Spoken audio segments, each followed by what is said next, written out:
Hey guys, it's Melissa here from Loving Life with Less. Thanks for joining me for this quick tip.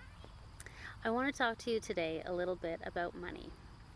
As a person who has always earned a fairly low income, I've struggled to get ahead up until the last couple years where I made a couple big changes, paid off a ton of debt, and bought my first home. So I wanted to share with you some of the things that made that possible for me. The number one thing that helped me pay off my debt and save enough for my housing costs was by far keeping my monthly fixed expenses as low as I possibly could. Most people pay most money towards housing and transportation, so for me, keeping those expenses as low as possible has been essential in getting towards my goals. In terms of housing, you can explore every option that's available to you to try to reduce those costs. This could be living with family, having roommates, potentially moving outside of urban centers, further away where the rents tend to be cheaper. I've used a combination of those. I've lived with a lot of roommates over the years, some fantastic, some not so much, but regardless, them paying half or more of my bills reduced my monthly expenses drastically. And then when I moved to a much more rural area where rents were significantly less, I was able to start really moving forward on my financial path. The next thing that you should look to reduce is your vehicle expenses. I went 20 whole years without having a vehicle. Mostly living in a city, but the last 7 years living in a more rural area where not having a car has held me back a fair bit.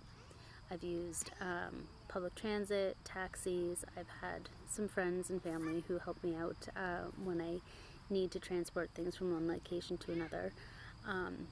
And it hasn't always been the easiest path, but it has saved me a ton.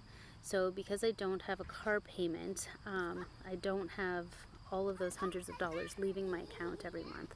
And on top of that, no insurance, no gas.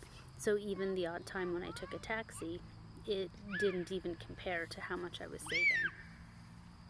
The other side of not having a vehicle, particularly not having a vehicle on a payment, is that having a car payment can actually reduce your ability to get a mortgage in the first place. So lenders use something called a debt service ratio, where they calculate based on your income and the debts you have.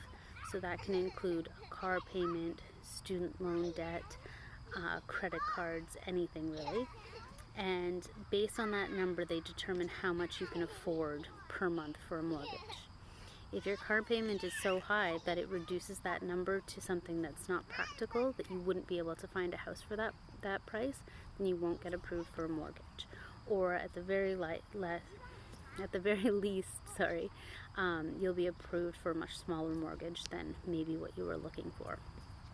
So because I didn't have a car payment, I did have some credit card debt, but I worked really hard to drastically reduce it before applying for my mortgage, and I got exactly what I was asking for, and now I'm a proud homeowner of coming on a year.